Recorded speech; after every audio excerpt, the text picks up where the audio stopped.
Baik, bismillahirrahmanirrahim. Assalamualaikum warahmatullahi wabarakatuh. Yang terhormat Ibu Aktar Ririn Aristawati, SPSI MSI Psikolog, selaku dosen pengampu psikologi klinis kelas C, izinkan kami dari kelompok 4 akan mempresentasikan yaitu gangguan somatoform. Kami di sini dari kelompok 4 yang beranggotakan pertama ada Andi Esti, yang kedua ada Deasti Ferdina, yang ketiga ada Salsabila Puspita, yang keempat ada Kutbudin Asyairozi, lalu yang kelima ada saya sendiri yaitu Arozi Iban Faudiki. Pendahuluan. Gangguan somatoform adalah suatu kelompok gangguan yang memiliki gejala fisik sebagai contohnya nyeri, mual, dan pusing, di mana tidak dapat ditemukan penjelasan medis yang kuat. Gejala dan keluhan somatik ini cukup untuk menyebabkan penderitaan yang bermakna pada pasien atau gangguan pada kemampuan pasien untuk bekerja di dalam peran sosial atau pekerjaan. Suatu diagnosis gangguan somatoform mencerminkan penilaian klinisi bahwa faktor psikologis adalah suatu penyumbang besar untuk timbulnya keparahan dan durasi gejala. Gangguan somatoform tidak disebabkan oleh pura-pura yang disadari atau gangguan buatan. Peran yang penting dari gangguan somatoform adalah gejala fisik di mana tidak ada kelainan organik atau mekanisme fisiologis.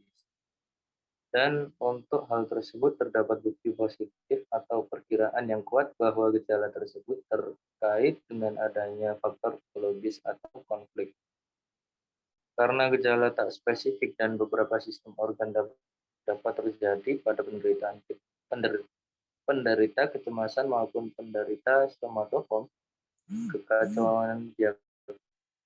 kekacauan diagnosis, ansietas sering disalah diagnosiskan menjadi gangguan somatoform, begitu pula sebaliknya.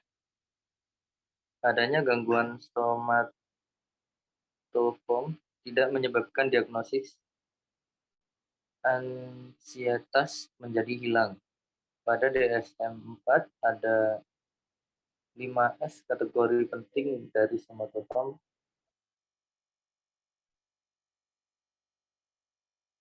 yaitu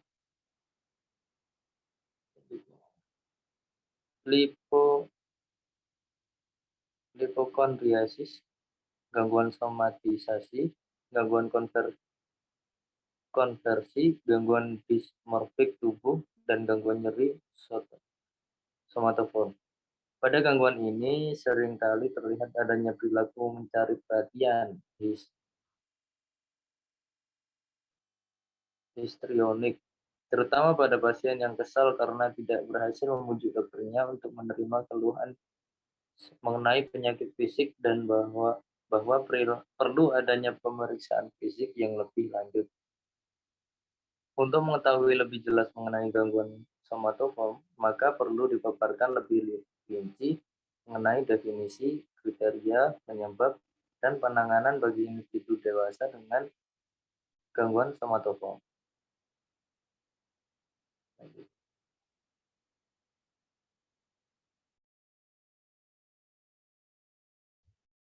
Baik, selanjutnya saya akan menjelaskan mengenai pengertian dari gangguan somatoform. Menurut Diagnostic and Statistical Manual of Mental Disorders, 5th edition atau DSM-5, gangguan somatoform atau yang saat ini disebut somatic symptom disorder adalah manifestasi satu atau lebih gejala fisik yang diiringi dengan pikiran, emosi, dan atau perilaku yang berlebihan terkait gejala tersebut. Akibatnya timbul stres dan atau disfungsi yang signifikan. Gejala-gejala ini dapat atau tidak dapat dijelaskan oleh kondisi medis. Berdasarkan DSM-5, gangguan somatoform merupakan gangguan psikiatrik yang terdiri dari gangguan somatisasi, gangguan somatoform tak terinci, gangguan konversi, gangguan nyeri, hipokondriasis, gangguan dismorfik tubuh, dan gangguan somatoform YTT. dikutip dari American Psychiatric Association tahun 2013. Nah, yang pertama adalah gangguan somatisasi. Gangguan somatisasi adalah gangguan dengan karakteristik berbagai keluhan atau gejala somatik yang tidak dapat dijelaskan secara adekuat dengan menggunakan hasil pemeriksaan fisik maupun laboratorium. Gangguan ini sifatnya kronis atau muncul selama beberapa tahun dan terjadi sebelum usia 30 tahun dan berhubungan dengan stres psikologis yang signifikan. Hendaya dalam kehidupan sosial dan pekerjaan, serta perilaku mencari pertolongan medis yang berlebihan. Yang kedua, gangguan somatoform tak terinci. Gangguan somatoform tak terinci adalah gangguan yang memiliki keluhan-keluhan fisik bersifat multiple, bervariasi dan menetap. Akan tetapi, gambaran klinis yang khas dan lengkap dari gangguan somatisasi tidak terpenuhi. Yang ketiga, gangguan konversi. Gangguan konversi menurut DSM-4 adalah gangguan dengan karakteristik munculnya satu atau beberapa simptom neurologis yang ada. Pada conversion disorder, gejala sensorik dan motorik seperti hilangnya penglihatan atau kelumpuhan secara tiba-tiba menimbulkan penyakit yang berkaitan dengan rusaknya sistem saraf, padahal organ tubuh dan sistem saraf individu tersebut baik-baik saja. Yang keempat adalah gangguan nyeri. Pada gangguan ini, individu akan mengalami gejala sakit atau nyeri pada satu tempat atau lebih, yang tidak dapat dijelaskan dengan pemeriksaan medis atau non-psikiatri maupun neurologis. Simptom ini menimbulkan stres emosional ataupun gangguan fungsional, dan gangguan ini dianggap memiliki hubungan sebab akibat dengan faktor psikologis. Keluhan yang dirasakan pasien berfluktuasi intensitasnya dan sangat dipengaruhi oleh keadaan emosi, kognitif, atensi, dan situasi. Dengan kata lain, faktor psikologis mempengaruhi kemunculan, bertahannya, dan tingkat keparahan gangguan. Yang kelima ada hipokondriasis. Kata hipokondriasis berasal dari istilah medis lama yaitu hipokondrium, yang berarti di bawah tulang rusuk, dan merefleksikan gangguan pada bagian perut yang sering dikeluhkan pasien hipokondriasis. Hipokondriasis adalah hasil interpretasi pasien yang tidak realistis dan tidak akurat terhadap simptom atau sensasi, sehingga mengarah pada preokupasi dan ketakutan bahwa mereka memiliki gangguan yang parah. Bahkan meskipun tidak ada penyebab medis yang ditemukan, pasien yakin bahwa mereka mengalami penyakit yang serius dan belum dapat dideteksi, dan tidak dapat dibantah dengan menunjukkan kebalikannya. Gangguan ini biasanya dimulai pada awal masa remaja dan cenderung terus berlanjut. Nah, yang keenam ada gangguan dismorfik tubuh. Definisi gangguan ini adalah preokupasi dengan kecacatan tubuh yang tidak nyata, misalnya hidung yang dirasakannya kurang mancung, atau keluhan yang berlebihan tentang kekurangan tubuh yang minimal atau kecil. Perempuan lebih cenderung untuk memfokuskan pada bagian kulit, dada, paha, dan kaki. Sedangkan pria lebih terfokus pada tinggi badan, ukuran alat vital, dan rambut tubuh. Nah, yang terakhir ada gangguan somatoform YTT, atau yang tidak ditentukan. Pada gangguan ini, keluhan-keluhannya tidak melalui sistem saraf otonom, dan terbatas secara spesifik pada bagian tubuh atau sistem tertentu. Secara umum, ciri utama gangguan somatoform adalah adanya keluhan-keluhan gejala fisik yang berulang-ulang, disertai dengan permintaan pemeriksaan medis, meskipun sudah berkali-kali terbukti hasilnya negatif, dan juga sudah dijelaskan oleh dokter bahwa tidak ditemukan kelainan yang menjadi dasar keluhannya. Nah, selanjutnya mengenai kriteria gangguan menurut DSM-5. Dalam DSM-5, psikosomatis atau somatoform disorders masuk dalam klasifikasi somatic symptom and related disorders. Klasifikasi tersebut mencakup somatic symptom disorder, illness anxiety disorder, gangguan konversi, dan faktor psikologis yang mempengaruhi kondisi medis lainnya. Adapun kriteria diagnostik gangguan somatoform atau somatic symptom disorder menurut DSM-5, yang pertama, terdapat satu atau lebih gejala somatik yang menyebabkan distres atau menimbulkan gangguan signifikan terhadap kehidupan sehari-hari.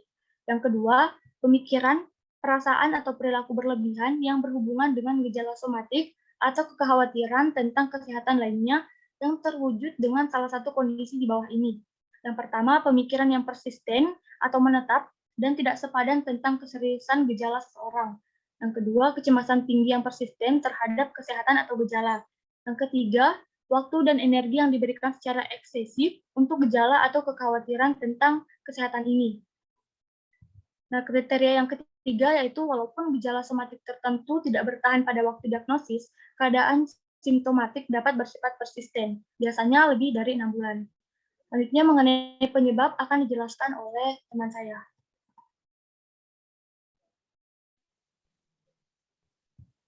Penyebab gangguan somatoform yang pertama, faktor genetik dan biologi, seperti meningkatnya sensitivitas terhadap rasa sakit. Yang kedua, pengaruh keluarga, genetik, atau lingkungan, atau keduanya. Yang ketiga, sifat negatif yang dapat mempengaruhi cara Anda melihat penyakit dan gejala tubuh. Yang keempat, menurunkan kesadaran emosi, pengolahan masalah, menyebabkan gejala fisik menjadi fokus utama dibandingkan dengan isu emosional. Yang kelima, perilaku yang dipelajari sebagai contoh menikmati perhatian atau manfaat lain yang didapat karena memiliki penyakit tertentu atau perilaku sakit sebagai respon terhadap gejala atau menghindari aktivitas secara berlebih yang dapat meningkatkan tingkat ketidakmampuan. Di samping itu, ada banyak faktor pemicu yang membuat orang lebih beresiko terkena gangguan somatoform. Yang pertama, memiliki kegelisahan atau depresi. Yang kedua, memiliki kondisi medis atau sedang dalam pemulihan. Yang ketiga, beresiko terkena kondisi medis seperti memiliki riwayat keluarga yang kuat terhadap suatu penyakit. Yang keempat, mengalami kejadian penuh stres, trauma, atau kekerasan. Yang kelima, pernah mengalami trauma seperti kekerasan seksual pada anak. Yang keenam, memiliki tingkat pendidikan dan status sosioekonomi yang rendah. Baik, setelah kita mengetahui tentang pengertian, penyebab, bahkan kriteria tentang gangguan somatoform, saat ini saya akan menjelaskan mengenai penanganan gangguan somatoform. Langkah awal untuk menghentikan gangguan somatoform adalah menerima bahwa gejala yang timbul berasal dari pikiran. Dengan sikap menerima, individu dengan gangguan ini akan lebih mudah untuk mengatasi gejala yang diderita. Kemudian, hentikan kebiasaan belanja dokter secara bertahap. Periksakan gejala yang dialami secara konsisten pada satu dokter tersebut dan bangun kepercayaan pada dokter tersebut. Individu dengan gangguan ini juga sebaiknya mengontrol tingkat stres yang dapat memicu gejala tersebut datang menghampirinya. Caranya dengan banyak melakukan aktivitas fisik, hobi, olahraga, ataupun rekreasi bersama keluarganya. Olahraga yang memadukan olah fisik dan pikiran, yaitu seperti yoga, dapat dicoba sebagai pengalaman baru. Relaksasi dan olah napas juga dapat membantu meredakan gejala yang dialaminya. Keluhan yang dialami berasal dari pikiran, sehingga individu dengan gangguan ini harus mampu mengendalikan jika keluhan tersebut mulai datang. Berbanyak komunikasi dengan keluarga dan sahabat tanpa membantu melupakan gejala tersebut. Bergabung dengan komunitas baru juga mampu mengusir gejala secara bertahap. Jika memungkinkan, individu dengan gangguan ini juga bisa meminta dokter kepercayaannya untuk mengikuti program tertentu. Salah satu program untuk penderita gangguan ini adalah Cognitive Behavior Therapy atau biasa disingkat CBT. Terapi ini merupakan salah satu tata laksana yang efektif untuk mengelola gangguan somatoform dalam jangka panjang. Dikutip dari Mayo Clinic, berikut ini adalah penjelasan soal pilihan pengobatan gangguan somatoform.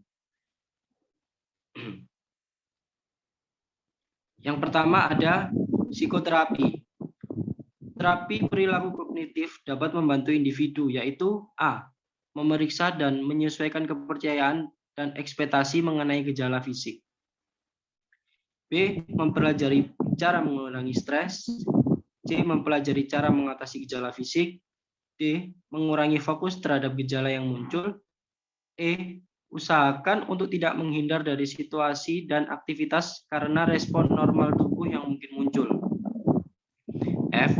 Meningkatkan fungsi diri di rumah, tempat kerja, atau dalam hubungan dan situasi sosial. Lalu yang G, akui depresi dan gangguan kesehatan mental yang lain.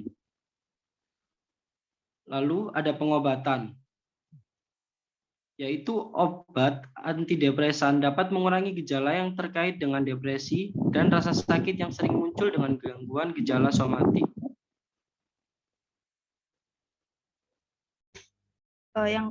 Lalu saya lanjutkan ke bab 2, yaitu ada analisis kasus. Yang pertama, deskripsi kasus. Yang bernama identitas klien yang bernama SF, berjenis kelamin laki-laki, umur 52 tahun, pekerjaan wira swasta, pendidikan terakhir SD. Sejak kecil, SF merasa kurang mendapatkan perhatian dari kedua orang tuanya dikarenakan sibuk bekerja, sehingga SF tumbuh menjadi anak yang pendiam dan tertutup kepada kedua orang tuanya dan di lingkungannya. Ketika SF berusia 16 tahun, SF sudah mulai bekerja untuk membantu ekonomi keluarga dan bekerja ke Cina selama 16 tahun sampai akhirnya kembali ke kampung halamannya. Setelah menikah pada tahun 1990 sampai 1994, istri SF mengatakan bahwa SF pernah menderita gangguan kejiwaan di mana SF mudah marah dan mengamuk, tetapi SF juga tiba-tiba menjadi murung dan mudah sedih. Dan SF sudah dibawa ke psikiater. Lalu setelah tahun 1994, istri SF mengatakan bahwa SF tidak lagi mudah marah dan mengamuk sampai sekarang. Hal ini juga dialami oleh kedua anak pasien yang juga mengalami gangguan kejiwaan berupa mudah cemas dan susah tidur. Mengetahui kedua anaknya seperti itu, hal ini membuat SF menjadi beban pikiran. Jadi selama 1 bulan yang lalu, SF mengatakan mulai mengalami keluhan sakit kepala, badan pegal-pegal, jantung terasa berdebar-debar terus-menerus, dan juga mengalami susah tidur. Setelah mengalami keluhan tersebut, SF sudah berobat ke berbagai dokter, namun hasil diagnosa yang didapatkan bahwa pasien tidak mengalami suatu penyakit tertentu, dan hasil laboratorium hasilnya baik. Oleh karena itu, SF dirujuk oleh dokter spesialis penyakit dalam untuk berobat ke polijiwa. Lalu, di sini ada analisa kasus.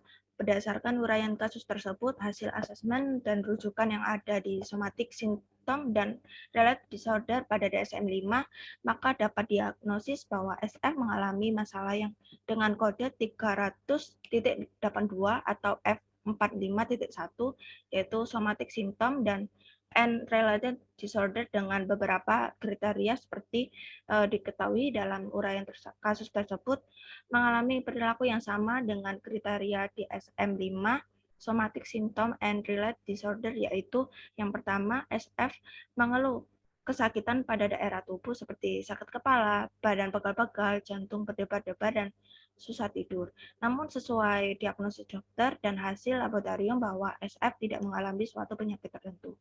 Lalu yang kedua, SF mudah marah dan mengamuk, dan di sisi juga mudah murung dan sedih. Lalu diagnosa multiaksial pada aksis pertama, kode 300.82 atau F45.1 somatic symptom disorder.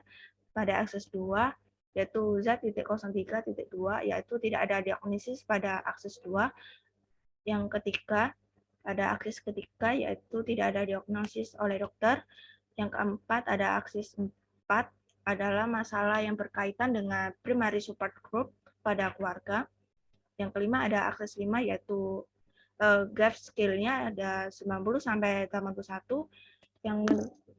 Jadi ini kasus ini adalah tergolong rendah atau tergolong ringan. Selanjutnya akan dilanjutkan oleh rekan saya.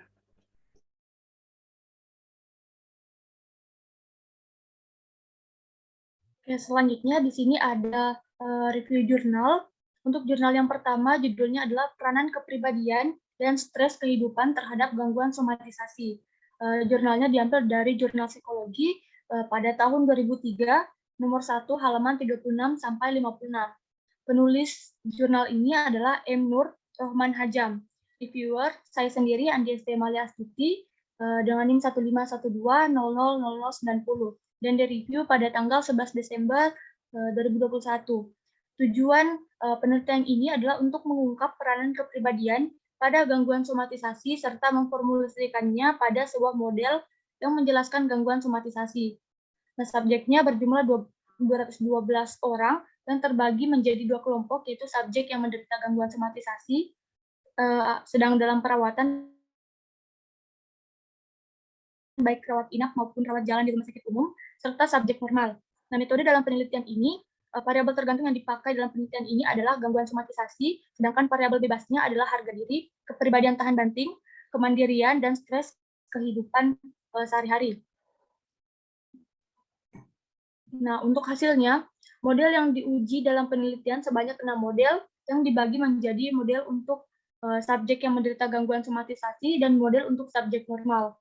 Model yang paling tepat dalam memberikan gambaran mengenai gangguan somatisasi adalah model PS1 yang memberikan sumbangan sebanyak 49%. Dengan menggunakan uji persamaan model struktural, didapatkan angka chi-square sebesar 22,887 dengan P sama dengan 0,153, P lebih besar dari 0,05. Hipotesis model yang menyatakan bahwa harga diri, kepribadian tahan banting, dan kemandirian yang merupakan satu kesatuan sebagai dimensi kepribadian berperan terhadap gangguan somatisasi. Peran dimensi kepribadian tersebut tidak terlepas dari stresor kehidupan sebagai faktor pemicu munculnya gangguan somatisasi diterima.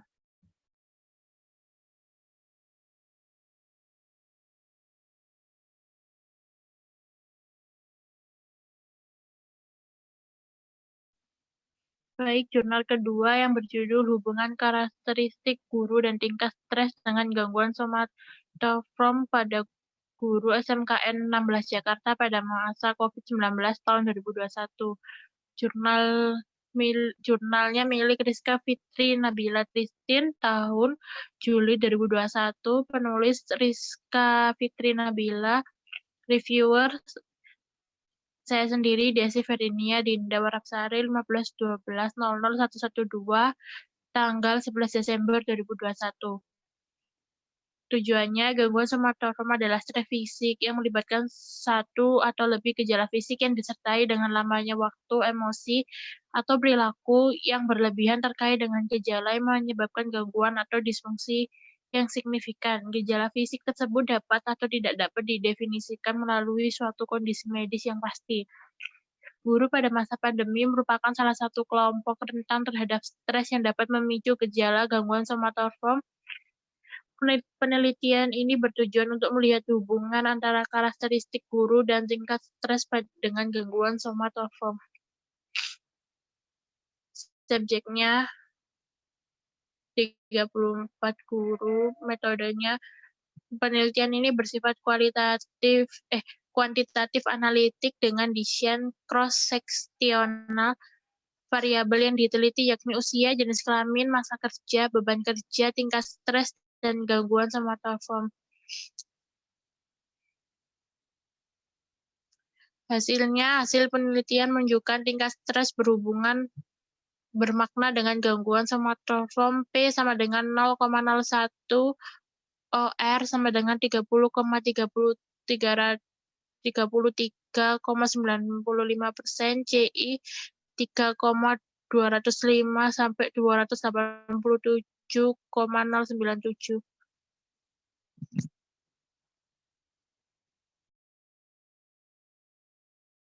Jurnal ketiga, hubungan kesepian dengan masalah psikologis dan gejala gangguan somatis pada remaja. Jurnal Kedokteran tahun terbitnya Medan 25 November 2019.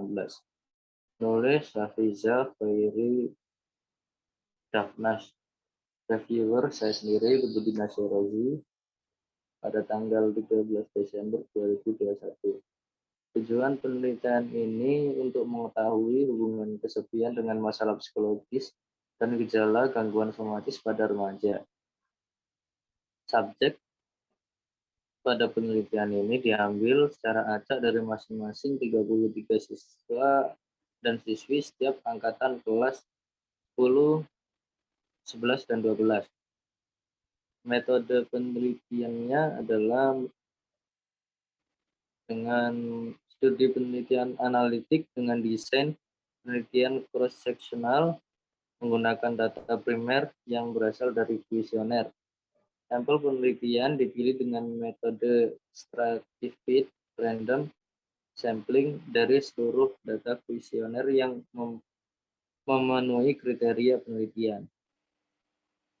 Pada analisis korelasi Spearman, didapatkan nilai P sebesar 0,001 yang menunjukkan terdapat hubungan antara kesepian dengan masalah psikologis dan gejala gangguan somatis pada remaja. Analisis bivariat kesepian dengan depresi didapatkan nilai koefisien korelasi R sama dengan 0,548. Kesepian dengan kecemasan R 0,515. Kesepian dengan stres 0,472. Dan kesepian dengan gejala gangguan somatis 0,582.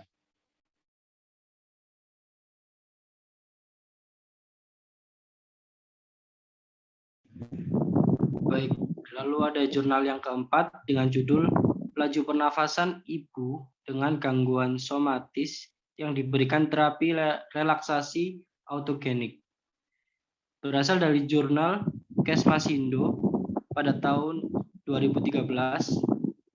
Untuk menulisnya atas nama Desiani Nani, reviewer saya atas nama Arozi Banfaudik Yusuf, NIM 151-2022 pada tanggal 11 Desember 2021. Tujuan dari penelitian ini yaitu bertujuan untuk mengidentifikasi pengaruh terapi relaksasi terhadap frekuensi respiratory autogenik ibu yang memiliki anak berkebutuhan khusus. Untuk subjeknya, penelitian ini menggunakan sampel sejumlah 29 responden yang dihitung frekuensi pernafasannya sebelum dan sesudah autogenik terapi relaksasi selama 3 hari. Untuk metode penelitian, desain penelitian ini yang digunakan adalah Quasi eksperimen, non-random, pretest, post-test with control group design. Dari penelitian tersebut didapatkan hasil sebagai berikut. Respiratory rate pada responden setelah perlakuan pada kelompok intervensi dan kelompok kontrol setelah dilakukan uji beda dengan Mann-Whitney menunjukkan bahwa respiratory rate antara kedua kelompok tidak ada yang beda yang signifikan berdasarkan hasil nilai P sama dengan 0,329 atau sama dengan P lebih besar daripada 0,05.